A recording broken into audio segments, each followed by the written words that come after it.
এই যে ভাই ধান, কত সুন্দর ধান, আমার সোনার ফসল, সোনার দেশের সোনার ধান। এই যে সোনালী রঙের ধান, কত সুঘ্রাণ।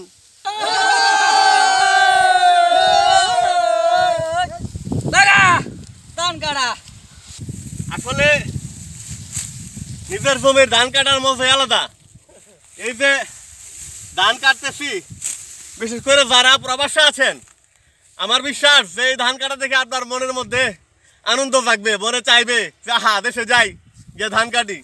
আসলে এই যে সোনার দেশের সোনার ফসল, আসলে এই যে মনের মধ্যে একটা আনন্দ, আল্লাহর রহমতে অনেক ধান হয়েছে।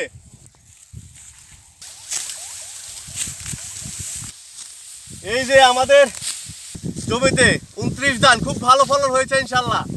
আপনারা না দেখলে বিশ্বাস করবেন না কেমন ধান যে আলহামদুলিল্লাহ হয়েছে। এই যে ভাই ধান, এই যে ভাই ধান, কত সুন্দর ধান, আমার সোনার ফসল, সোনার দেশের সোনার ধান। এই যে সোনালী রঙের ধান, কত সুঘ্রাণ।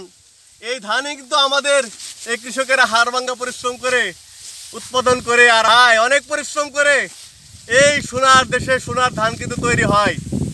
ধানের দেশ বাংলাদেশ। কত মজা, কত আনন্দ। কৃষকরা কিন্তু অনেক আনন্দ করে ধান কাটছে, তার কারণ হচ্ছে ভাই খুব ভালো ফসল হয়েছে ইনশাল্লাহ। এই যে কৃষকরা ধান কাটতেছে মনের আনন্দে, তার কারণ হচ্ছে এবছর এই বৈশাখের ফলন খুব ভালো হয়েছে। এটা কে ধান ভাই? 29। ফলন কেমন হয়েছে? খুব ভালো হচ্ছে।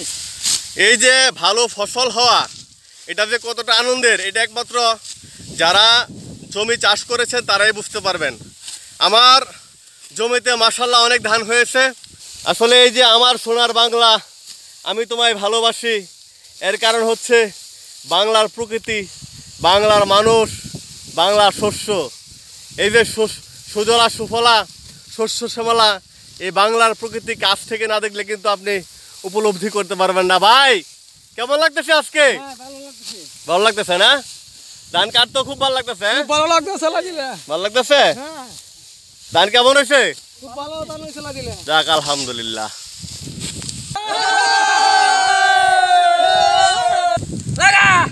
ধান কাটা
কি কাটতাছ?